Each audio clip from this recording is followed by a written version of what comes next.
So recently I was on a trip with GoPro to Fiji with a ton of pro athletes and content creators that make videos that are just with GoPros and are super awesome. While we were there, when you would introduce yourself, you would say, "Hi, my name's Shane. I do this sport." And for some of them, it was like, I'm a surfer, I'm a kite surfer, foiler, FPV pilot, and everyone was professional at that thing, that sport, that activity. Whatever they did, they were awesome at it. When it came to me, at first I was like, oh, I make freediving videos, and then eventually I was like, can I even say that? I actually just make snorkeling videos. And so eventually, to me, a joke like, oh yeah, I'm a professional snorkeler, because I'm with all these real pro athletes that are competing and everything, and there's no competition for snorkeling, but I really am a professional snorkeler. We go out, we snorkel, sure, we hold our breath sometimes, but it's nothing crazy. We never push ourselves. We're never going down and seeing how deep we can go, that kind of thing, like a true professional freediver. I wanted to see what it would be like to be a professional snorkeler like myself and try to do real freediving type stuff. So by the way, guys, my name's Shane. I make videos about picking up trash in the ocean, interacting with cool animals, and just whatever me and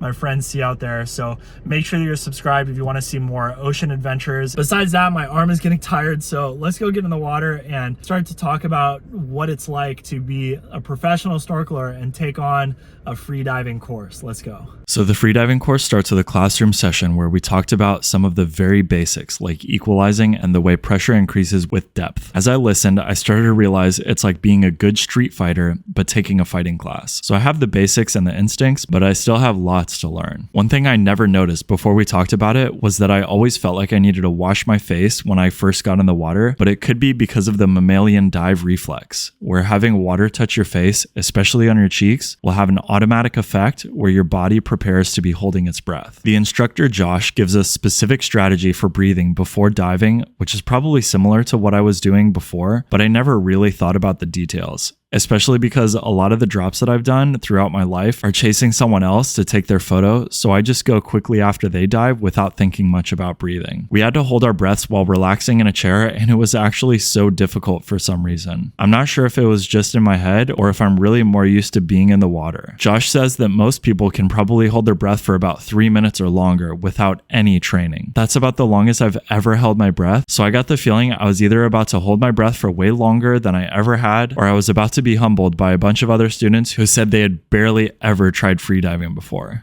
I get asked a lot in comments how I stop my ears from hurting when I go deep, and I always thought equalizing was a well-known thing. In case you don't know, you balance the air in your ears and sinuses by gently exhaling through your nose while pinching it. I remember learning to do this as a kid and was sort of scared by the amount of comfort it gave me while sitting at the bottom of the swimming pool, because I was like, wow, I could stay down here for so long and nobody is watching me. So anyways, in class, we learned about a few different ways to do it, and even one girl in the class could do it without pinching her nose. It's like a freediving hidden trait.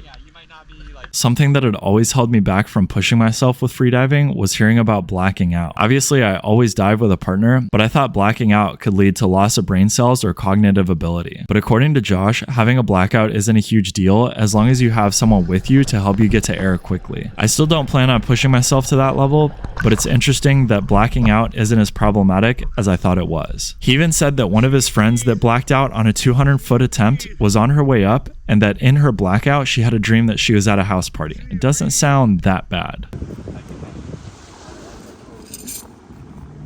After we completed the classroom bit, we met at a nearby confined water area so that we could do what's called a static breath hold. Basically just holding our breath as long as we can. I was supposed to get as relaxed as possible, but I just felt like my heart was pounding the whole time. And all the stuff I did to try to relax didn't make me feel any different. Finally, I said, forget it. Nothing for me is changing, so I'm just gonna go for it. Personally, I've always had this problem with lowering my heart rate while I'm consciously thinking about it. So I started holding my breath. Josh gave us a lot of strategies, things to think about, how to talk to yourself in your head, focusing on relaxing all of your muscles and what's going on in your body when you feel certain ways. There's not a lot to see here, but if you want to watch the full breath hold clip, it's linked in the corner of this video.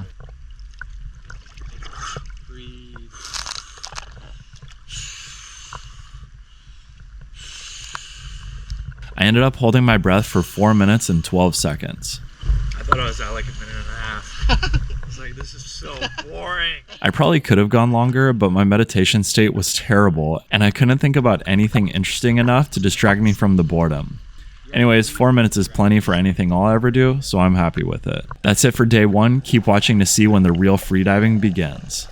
What up, guys? We're on a boat right now, on our way out to the second day of the course.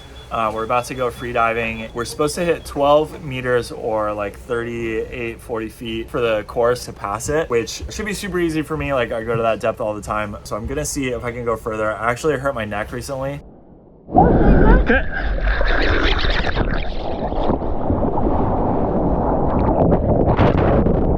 So I don't want to go too crazy on it, but something that I thought of that I wanted to say after like holding my breath yesterday was, so I went for 4 minutes and 12 seconds, but then this other guy in the course went for 3 minutes and 30 seconds. And he said that he had never held his breath before that day. So it was so crazy. Someone who had just no experience with it was so close to me, who does it all the time, and I think about it all the time. I've been holding my breath since I was a kid and stuff. He's right here, by the way. He held his breath almost as long as I did. Like, if you look at the grand scheme of things, like, it wasn't like just a minute and a half. It was 3 minutes and 30 seconds, which is so impressive. And so it really makes me think that anyone can do that. And like you watching it from your couch right now, you can hold your breath for 3 minutes and 30 seconds. Start right now, go. No, I'm just kidding. But I think anyone can take this course and really learn a lot from it. Like, I feel like a lot of you guys watch my videos and think, oh, this is so inaccessible. You have to be such a elite athlete, all this stuff. And really, anyone can do it. You just have to push yourself and know how to do it and have someone to help you, guide you through it. Because I think it really helped a lot to have Josh guiding us yesterday and showing us like where our limit is, what it's gonna feel like when to bail and that kind of thing. So yeah, really cool to get to experience that and see what it's like for people that aren't as experienced, that are more like you guys, that are viewers and not necessarily free divers or snorkelers. So yeah, we just got to our dive spot. We're about to hop in. So let's go see what it's like to go to depth. A professional snorkeler trying to free dive. First, we started with using the line to pull ourselves down, then back up.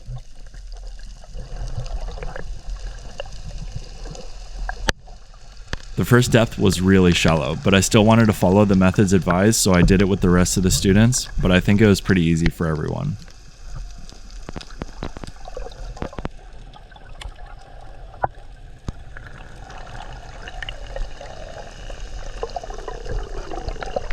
The next depth was quite a bit further, but I still wasn't really challenged by it.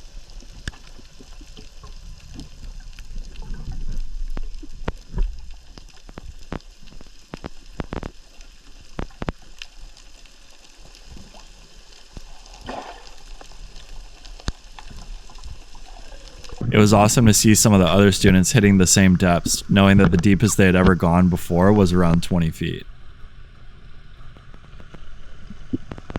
We did some more dives, but as you may be able to tell in the clips, we were getting near the bottom of the ocean in this spot.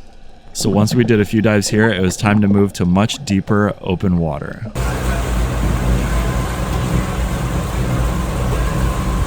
Josh set the line to 30 meters, just shy of 100 feet, but I'm gonna call it 100 feet because it sounds cooler. In my head, I wanted to go to 40 meters, but we're about to find out why that would end up being impossible for me. Before my dive, I did my best to relax as much as possible and breathe normally, but deep, to make sure I was filling my lungs each breath. Finally, I took my last breath, took the snorkel out of my mouth, and began my descent. The best head position is to be looking straight at the line and not looking down, so the only thing I could see was the line in front of me, exactly what you're seeing now. I knew that there were markers on the line that indicated each segment of 5 meters, but I wasn't counting them because we were told not to.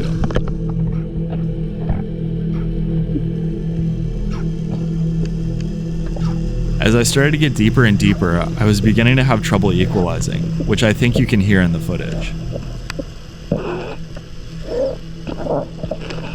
I still hadn't seen the final markers that indicate the bottom of the line, so I was afraid I wouldn't make it.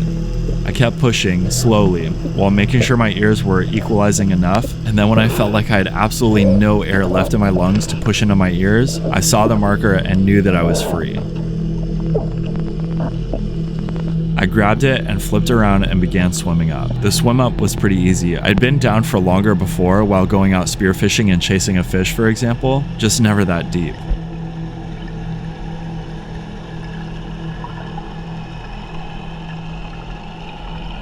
The only difficulty was that I had the GoPro on my head, and if you have your head at a certain angle while going up, the mask will flood, which would have been really annoying, so I had to be careful.